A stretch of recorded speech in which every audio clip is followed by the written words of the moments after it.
The next video we're going to be looking at has to do with feminist film criticism, specifically with the film The Congress. The reason why I'm filming in front of a mirror has to do with mythology. The symbol for a woman, which is the circle with the cross underneath it, is supposed to represent a hand mirror, that of Venus or Aphrodite, the goddess of love.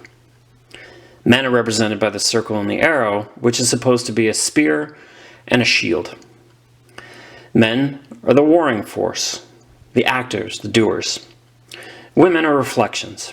Not just reflections of their own vanity, but a reflection of men, and a reflection of their place in it. Everything that they do is based on the illusion of the fact that they have certain roles to fulfill, and if they don't fulfill those roles, bad things happen. Feminist film theory deals with patriarchy. It's a system in which a dominating force commands and controls the culture in favor of men. The patriarchy is set up in much the same way that the economic system is set up in Marxism, or that the environment and its control is set up in eco-criticism. The notion is simple. You have art and storytelling and film, which reinforces that patriarchal vision, and you also have that double whammy of the assumption that this is the way it's always been.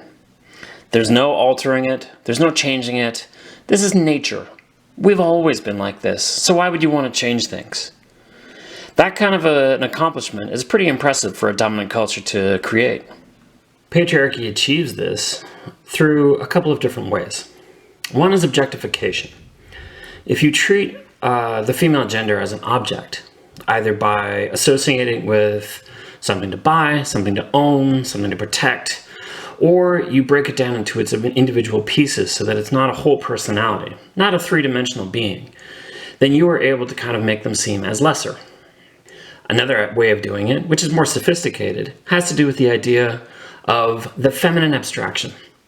That idea of idolizing women, but for roles that are beyond what they can potentially be as three-dimensional people.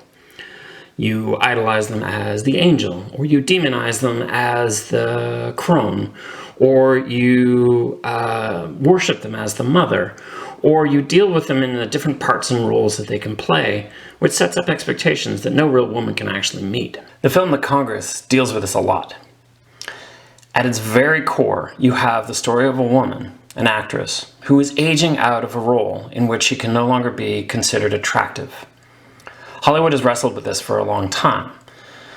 The stereotypical punchline is the idea that a woman is attractive in her 20s, pretends to be in her 20s and the 30s, has no jobs whatsoever in the 40s, and then can get mother or grandmother roles in the 50s and 60s. Why are these the only roles that are available in Hollywood? Robin Wright then has no choice, especially after the berating and the patriarchal harassment from her agent Al, and from the studio executive, insisting that she was washed up, that she's ruined all of her chances through bad decisions and fear. Feminist film criticism essentially seeks to kind of break down that storytelling and that power structure in order to be able to reveal the unfairness underneath. It's looking at it in the way of, is Robin Wright a role model here? Is what she's going through a representation of the patriarchal system? Keep in mind, Robin Wright did have a very key line in there, pre-Me Too movement, in which she says, "We all agreed not to sleep with you for a part, but now I would rather do that than be digitized." Remember, both her agent and the studio executive started with worshiping her, idolizing her, remembering her as the beautiful and immaculate angel that she was. They use the word angel a lot. Angels mean they can't commit sin. Angels don't grow old. Angels maintain their beauty forever. Then they deteriorate, and then that's when the berating starts. A common issue with most feminist film criticism has to do with the idea of being a mother, and that role that requires sacrifice. Why sacrifice? Why can't a woman have a family and a job? In this story, Robin Wright gives up her career completely, something she seems to love, in order to be able to protect her son and to protect her family. By story's end, that dedication to finding her son is the most relevant and the most important. She lives through her son's life in order to be able to find him. She's able to get a man who saved her to sacrifice his opportunity to be in the real world and then asks another man, the doctor, in order to be able to help her, in order to go back into that chemical world, all to reclaim that concept of being a mother. The level of sacrifice that's required here is very admirable, but one has to beg the question, why is she being forced to choose? One key way to be able to look at a film in a feminist kind of way is the notion of looking at the relationships that are there. The first two men we've already mentioned, the agent and the studio executive. But what other men are there in this film? There's the doctor, asexual, helpful, caring. He seems concerned with her son, and in the end is able to help her almost as a friend. Then there's also the cinematographer, who idolized her, and admired her, and now wants to capture her forever. Although seeming like a force of good, and seeming like a friendly face, he is at its core a part of the problem and not the solution. And then there's the animator, Dylan. By the end of the story, we may believe that they love each other. But again, this is a man who is obsessed with her and her digital image, and then finds the real her to fall in love with her. All good. But then she does need to be rescued by him. She needs to be saved by him multiple times. He has to sacrifice his version of reality in order to give it. These seem like positive things. And at the very least, it's the most three-dimensional relationship we've seen so far. So, you have Robin Wright, wrestling with beauty, wrestling with aging, wrestling with the choice between career and family, wrestling between the fears of being able to define herself through the freedom of choice, or being dictated as to what she can and cannot do, based on the roles that she serves as a woman. So what you have is a woman who's an actress, in her prime, beautiful, and appealing to the ideals of all men. Aging, and chosen with family, perhaps burdened with family, she has to look at the choice of whether or not she's going to continue on, or whether she's going to digitize her image so that that ideal can live on forever. 20 years later, she has to make the choice.